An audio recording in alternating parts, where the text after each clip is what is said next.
Hey, what's up, it's Joe? Welcome to my 5 Minute Friday for May 3rd. So I'm just sitting in the KLM lounge at the Amsterdam Airport right now, waiting for my flight to Malaga, Spain, where I'm going to be doing a workshop with Matt Housley on the fundamentals of data engineering and giving a talk there as well. And yeah, making new friends and catching up with old ones. So anyway, such is the life of a traveling nerd. So yeah, so things in my mind this week. I think I want to kind of follow up on a article and podcast I did probably about a month or two ago, which is how I write articles. I want to dig into how I write books. I am in the middle of writing my data modeling book, and last week I dropped the first chapter on Substack at practicaldatamodeling.substack.com. I'm pretty stoked on the feedback so far. It's the first chapter, so first chapter is always hard to write, but I feel like the feedback so far has been overwhelmingly positive, and that's encouraging. Also, if you've subscribed to my Practical Data Modeling Substack, feel free to beat the living crap out of the first chapter. I'll get into why first chapters matter in a second, but yeah, how I write books. When Matt Housley and I were writing Fundamentals of Data Engineering, it was a collaborative effort. Our workflow back in the day was to use Google Docs, and that was mainly because of the collaborative features. When you have two authors working on a book, collaboration is key. You can try and divide and conquer, but ultimately, as you're collaborating on a chapter, it's at some point it's hard to know where one author started and the other began, because it's sort of like, hate to put it crudely, but making a baby. So. The chapter becomes a part of you both. Sorry, there's a cart running by here. Unless you're divvying out the chapters, right? So one author might write one chapter, another author might write another chapter. But in the case of fundamentals of data engineering, we wrote the chapters together. Maybe Matt would take the top section, I'd take the bottom. We'd have an outline of each of the sections, and we'd go back through and revise each other's work, and to the point where everything we wrote was basically indistinguishable from one another. So that was the approach that we took for that book, and attacking it chapter by chapter. I mentioned earlier that first chapter is always hard. That's for a lot of reasons, right? Your ideas aren't formulated completely about your book. You also have to write the book to know how your ideas will be formulated. The first chapter is also hard because readers expect the first chapter to be good, and you want your first chapter to be good as an author, because that's what's going to hook the reader and keep them turning the pages until hopefully they finish your book.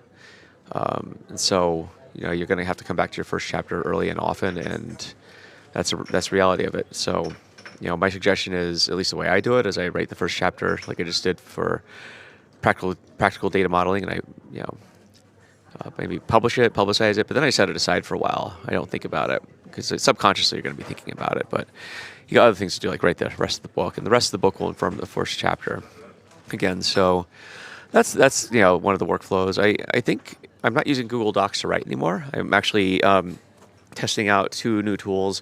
One is Ulysses, which is I believe it's a Mac only book writing app. But the cool thing with that is you can modularize all the sections of your book and sort of drag and drop those writings, and kind of mess with the flow or change the flow of your book. So I think that's really cool. It also provides a very focused workspace for writing. Unlike Google Docs, where you kind of have to scroll from top to bottom, it can be a bit messy. So I do like that workflow that Ulysses has. Scrivener is another one. There's a lot more features to it, but it's also made for writing books. And so I like these tools because they provide just a very dedicated writing environment.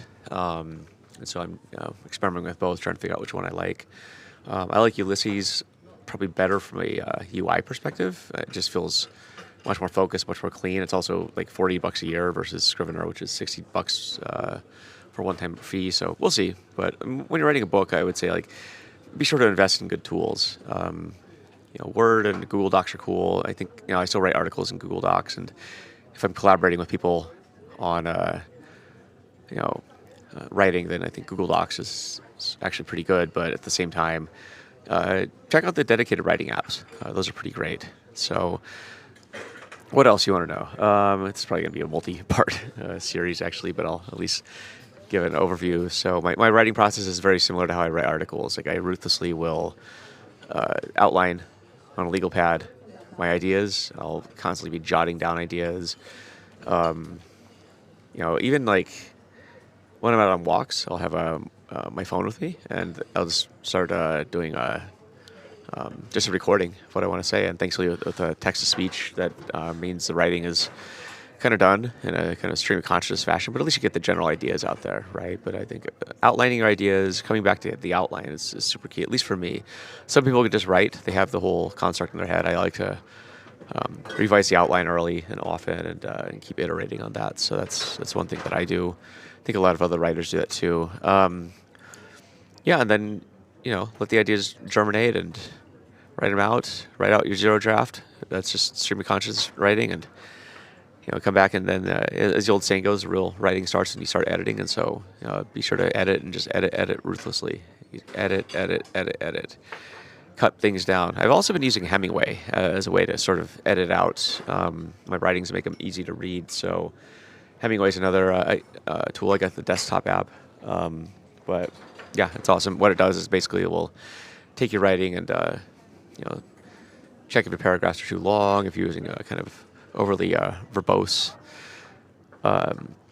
words or styles of writing, and it hopefully simplifies your writing down to as low as great as possible. I think especially in the data space, we want to try and write in a very complex manner. I actually think this is a big mistake. I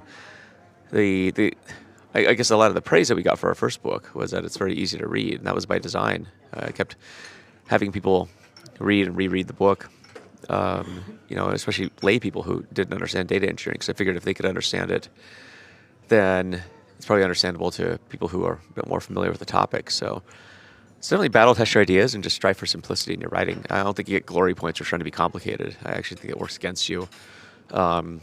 You might be the kind of person who wants to show off how smart you are with your writing, but I think being simple is a big plus in this case. So, simplicity is key.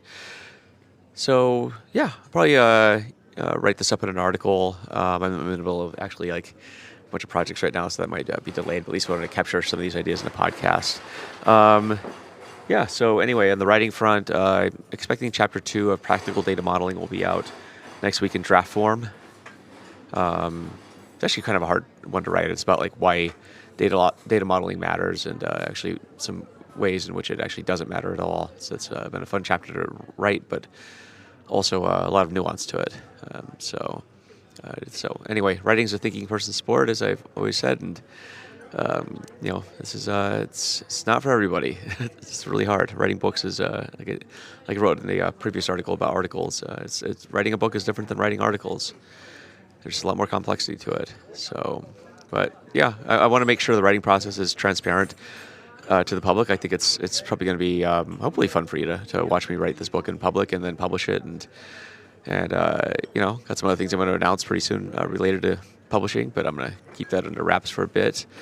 But super excited about what's next, and super excited to keep sharing my journey and my writings with you. So yeah, thanks everybody for your support, and I'll talk to you later. Take care. Have a good weekend.